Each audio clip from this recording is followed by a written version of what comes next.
just that prop table was full of season 1 Easter eggs that were just... Easter egg, yeah. Yeah, boom, boom, boom. I really liked some of the parallels to the namesake of this episode, Lifeboat. We got 2 more episodes. What's gonna happen? I think we always get next season's murder. The wedding's gonna happen at the Arconia. So is a murder gonna happen at this wedding? Hello and welcome to Road Goes Ever On and On. Today, Sterling and I are talking about the hit Hulu series, Only Murders in the Building, Episode 8, Lifeboat.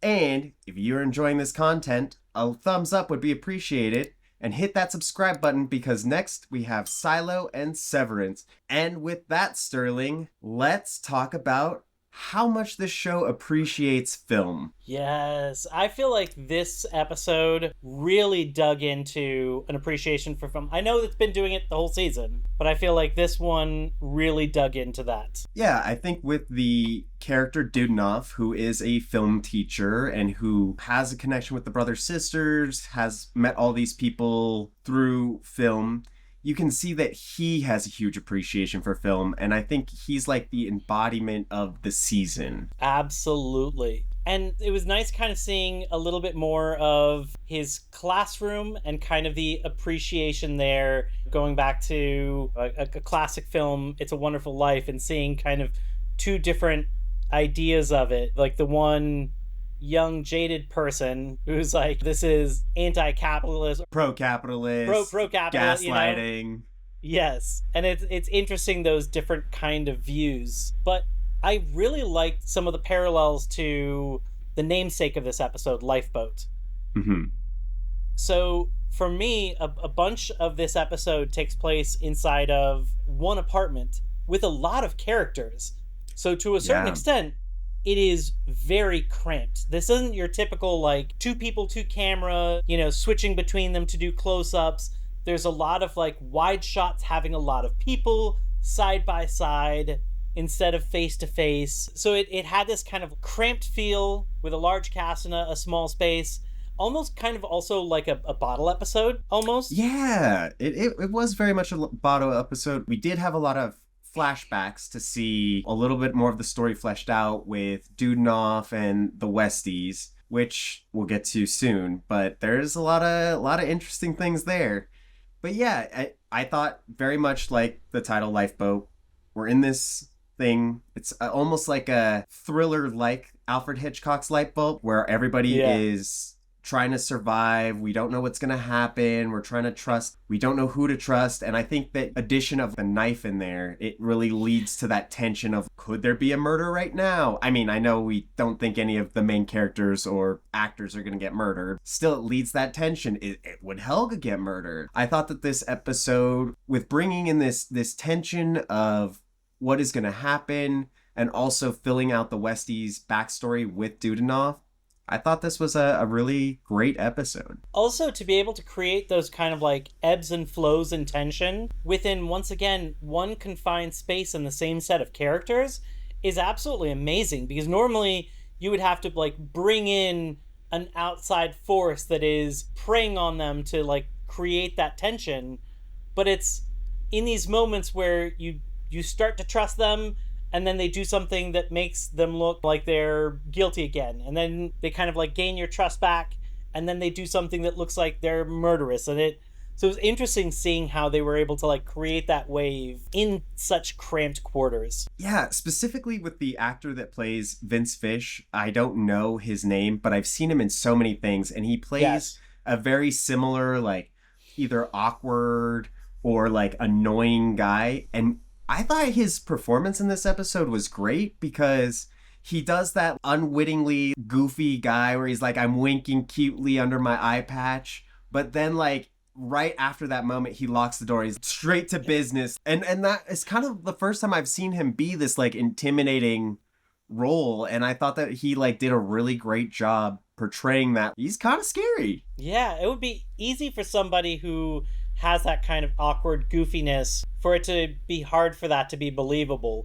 But he did such a good job when he turns intimidating. It's on a dime, and it's totally believable. Definitely loved it. I feel like we also got a lot of love for film in the first portion, this is the first time that we're seeing behind the scenes, we're seeing on the set. I thought it was interesting how slightly off everything was. And I know that Charles is pointing that out, a lot of that, so it's like, oh, these aren't alphabetized. I wouldn't have a first edition next to a second edition. But then there's also other things like the poster, which says mean cold meat, which in his apartment, it says, I think, nice hot vegetables. And to me, I feel like that's lovingly poking fun of how Hollywood either intentionally gets things wrong because it decides to put its own spin on it, or accidentally gets things wrong because it just misses something, like misjudges or whatever. I thought that was very apparent on the murder board that they revealed. I had to take a pause on that and look at it because it was the murder board from season 1, and it was just like all these celebrity looking people on there, which I think Sting was absent, which I think was a big mistake because Sting was a big part of theorizing there. They had like clip art of like the tie-dye shirt and like the jewels, and it was just stock footage that was just very lackluster, that I thought was that nice little touch of like, oh, nobody's going to be really looking at the murder board. But this picture of Brazos, we got to put Eugene Levy's face on it. It's also kind of interesting seeing the work that goes into film, like seeing the prop table. They made a deal of the omelet, so it's interesting seeing that they have like multiple ones, which makes sense. You might accidentally break one. You don't want to stop filming when you're paying for extremely expensive actors. Right. You can just grab the, like, these are things I've never thought of. But there's also like the prop cat they brought over and put down.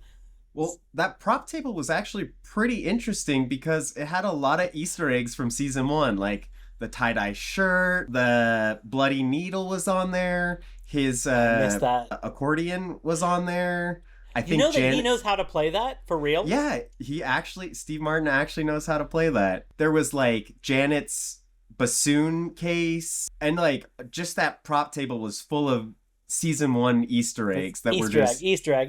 Yeah. Boom, boom, boom. I love that. I love that as an appreciation for the first season. And I love the way that this show does things. I love that it can be kind of meta and have these nod backs to these things without it feeling out of reality.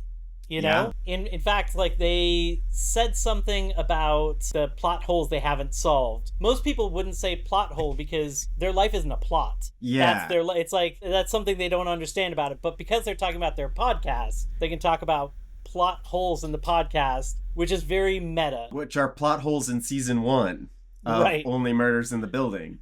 Yes. There was one other little Easter egg that I noticed. It's not related to film, but related to this episode. So now I'm watching the title sequence, Like a Hawk. I didn't actually notice it the first time. I think Dawn pointed out it seemed like the lights blinked on the Arcadia, which I didn't get at first until watching the episode a second time and remembering that Helga noticed the power outage.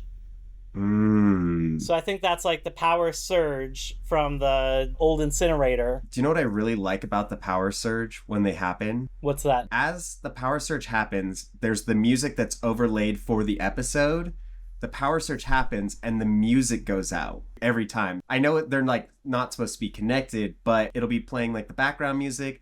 The power surge happens and like the music goes like, and then it comes back up. And I think that that's so cool of combining them, and I think that's just like a neat little touch that most people won't notice. I also have some pretty good Easter eggs that were in Dudenoff's classroom. Okay. So there were a lot of posters on the wall. I couldn't really pick out meaning from a lot of them, but like one of the posters was Valley of the Dolls, our previous episode. I thought that was a nice little nod. And then the other one, which also might relate to the title of the last episode, which is My Best Friend's Wedding, which I'm thinking of Father of the Bride, also has Steve Martin in it. But one of the posters was the original Cheaper by the Dozen, and Steve Martin was the father in the remake of Cheaper by the Dozen. Right. So nice little nods here and there. I feel like I've seen throughout the show like little nods to things that both Steve Martin and Martin Short have been in based off the movie titles. It's interesting, the little, like, in-jokes that they do. Yes. So, you want to chat about the Westies? Let's chat about the Westies. We learned so much. We saw Helga, who's not a toothless, clubbing baby seals. She's hot, you know? What do you think about Helga and how all of it played out? It's really tough with the show. I'd like to point out Dawn really wants it to be Helga. I don't know how much of that is like she really believes it, and or how much of it is that she wants to have one of her theories be the winning one. I don't think it is, but there are a few things that I could see that could help out with that, and or like the rest of the Westies. I don't think it's the Westies. I don't think it's Helga, but they're not necessarily 100% written off in my book. Two reasons being, when Dudenoff filmed his thing to Helga, we saw it in two parts. The first part was what the Westies described, which means it doesn't have to be accurate. And that's where Dudenoff said, I want you guys to put me in the incinerator. I want you to film this for Helga, for her to see. And then the second part is what Helga actually sees, and we see through the film camera. And to that, Dudenoff imply, like, you can take the words and it can be implied that he said that he offed himself and he was trying to protect her, but it was not explicit. So there's still the possibility that there's some weird stuff going on there. I don't think it's the case. But the last kind of interesting thing that I could potentially see for Helga is it is very convenient that she's a locksmith. Which they didn't make a big deal of. That was very quickly in the beginning, and then they kind of moved on from that.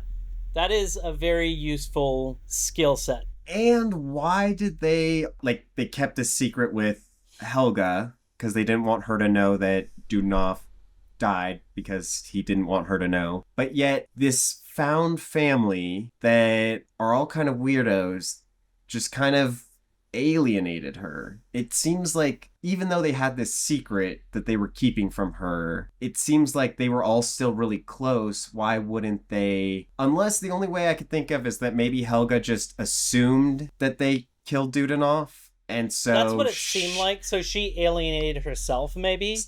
Yeah, and that's probably why she left. But where are they getting this ham from? That could be part of like this elaborate thing to show. Like somebody in our comments said something about like, do we know that he's actually unwrapping it versus wrapping it, you know? Right. Or it could be a big show of like when in a different room where you don't see him, he wraps it and then he comes out like it just got delivered and unwraps it in front of the windows. I mean, there would be work that would have to go into making it seem like somebody is still alive. Yeah. I could see that being an elaborate scheme. I feel like it would be hard to also pin it on Helga because she's only coming in at the 8th episode and right. 2 episodes. Like, it doesn't give fans enough speculation. It's like, so that's my big issue. So I wouldn't have an issue with it because I've seen her name, I've heard her reference, we heard her voice. For me, but I've also watched these episodes twice, so yeah, you know, like some of this stuff sticks out more. But the reason that it doesn't feel satisfying to me for, you know, most audience members is when you're watching this once through and not like poring over every detail, most people probably didn't see her name written down. Yeah. So the two tiny references of like hearing her voice for a moment, which doesn't mean that people know that that's Helga, and then hearing her reference as a crazy ex-girlfriend, that's just so easy to forget that your average person isn't going to theorize that that's who it is. And so then it doesn't feel rewarding when it's like, oh wait, who is that? And that's right. The murderer? So I don't think that's very satisfying. But also, okay, if Helga alienated herself because she assumed they murdered her, why would they come up with the crazy story that she was Rudy's ex-girlfriend? They don't talk to her on the ham radio, even though they all became ham radio enthusiasts. And Vince Fish is even like, she's the wrong type of weird. Yeah, there are still some things that don't... I don't know why they needed to edit her out of the story when they were fessing up to the gang, like when the Westies didn't mention her. They also, including Helga, didn't mention the brothers sisters, so it seems like they still are editing things out because the brothers sisters were part of this occasionally. Yeah. Although I can see an argument for they didn't necessarily like the brother sisters because they were kissing up to Dudenoff too much or whatever, and Yeah. or they were weird. Who knows? And maybe their part just isn't relevant to the story of the rent scheme that the Right. Westies are running. Because they seem So like successful directors, so that they don't need to be part of this rent scheme. And these are all yeah, people that are not, like, they have no one. Like, the Sauce family has their little unit, but, like, most of them are kind of loners and weirdos. I could also see the argument of why they were saying that Helga was this weird outsider and distancing her from the scheme. Because if they ever got caught, like, they were all fearful of what was going to happen to them, that they didn't want Helga to come down, like, to be included in this scheme and get busted. So I could see them trying to, because protect it her. does, yeah, because it does show that they, like, after she was watching the video of Dudenoff, his video that he filmed for her, they all seemed very caring and supporting for her, and they all want her to come back. So I could see that being a reason as Right. well. Yeah, I can potentially see that, but I don't think it's them, and I kind of think I might like the story better if it isn't them because I liked how there was, to me, there was kind of a positive message this episode. There's like the perfect strangers aspect, but really it's like a bigger thing of like a found family who is protecting each other from sad loneliness. And that to me is beautiful. There's not a lot of people that have those kind of like super close friends where Yeah. they're meeting up daily, weekly, whatever for card games with like this regular group at the ages that some of those people are at. So to Yeah. me that's kind of a beautiful story, especially how different their backgrounds are. Yeah, so I thought there was positivity there. And I think that kind of like in Lifeboat, right? All of the people on the lifeboat are working together. They're like this group that comes together to fight off, whether it's surviving the ocean or surviving against loneliness. I feel like that was a huge connection here. And I think that going back to the very first season, which I feel like this season has been very much homaging the first season quite a bit. And I think that with how they originally met, Mabel, Charles, and Oliver, and now how this kind of brought the Westies together in a similar fashion in the Arconia. They're all kind of weird. They're all very different. And now they're best friends, just like they weren't. And even seeing how they're becoming friends with the actors. Like, we see Yes. Zach Galifianakis hates Oliver. We see Ava Longoria just wants to, like, make Mabel this weird character. And then by the end of this episode, we see that they all kind of come to these better conclusions. Like, Zach does love Oliver in a weird way. And Ava Longoria is like, oh, I do understand what Mabel and the gang is going for. And I think that this episode tied it all together. We got 2 more episodes. What's going to happen? I'm curious about like 2 things as far as what's going to happen. 1, how they're going to wrap up this, and then 2, I think we always get next season's murder. Yeah. And I do wonder about that. Well, and the last episode is called My Best Friend's Wedding, which means it's probably going to be Oliver and Meryl Streep's Loretta's wedding on that final episode. And we've already seen that Oliver has been a target now. Right. And the wedding's going to happen at the Arconia. So is a murder going to happen at this wedding? Oh. I feel like that's what we're setting up for. And I'm hoping do you it's think not it could Loretta. be Loretta? Yeah, I'm hoping it's definitely not her. I'm hoping it's not Loretta, but also Meryl Streep's a pretty big actress. I know. To be...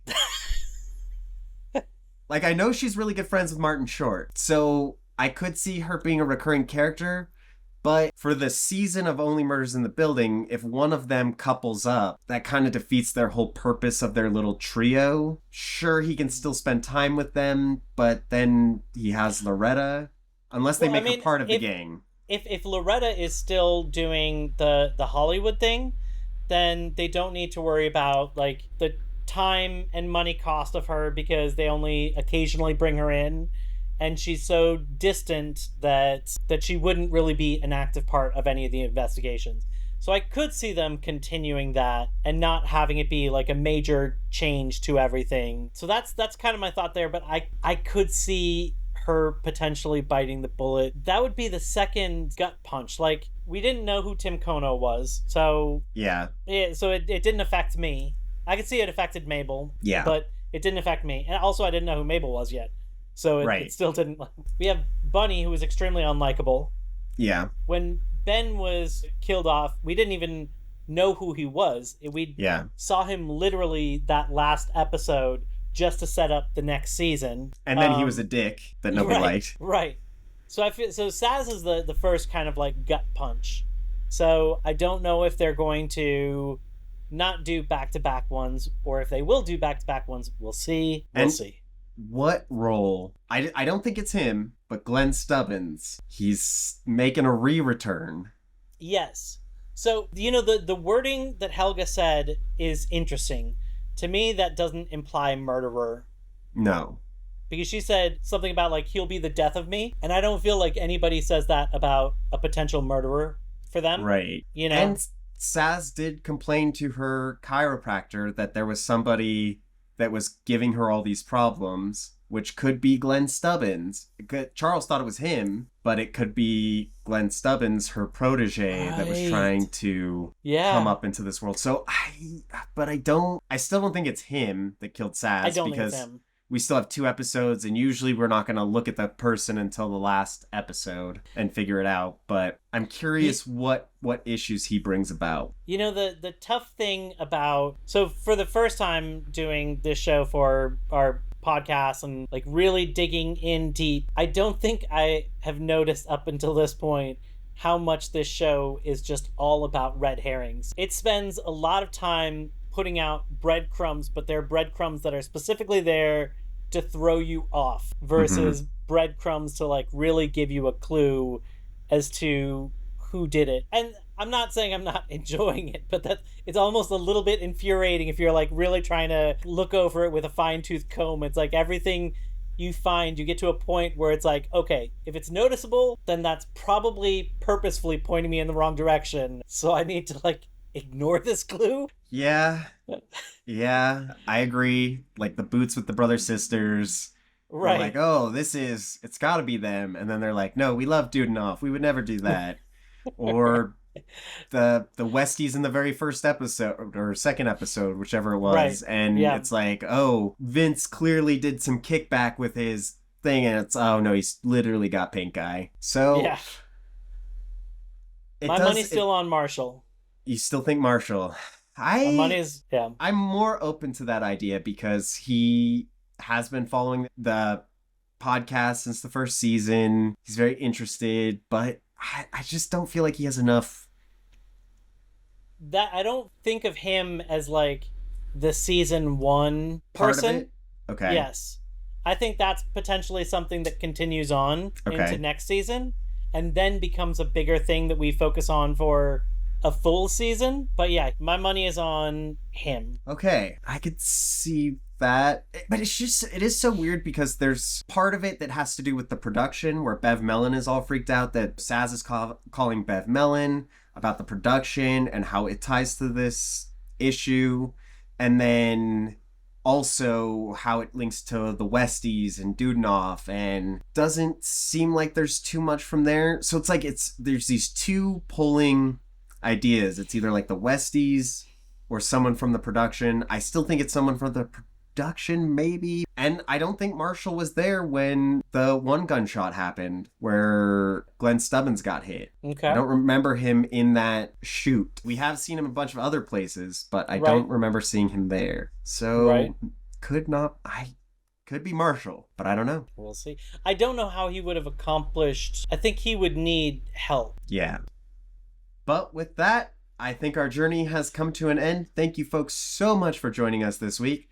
Come back next week as we do the second to last episode of Only Murders in the Building Season 4.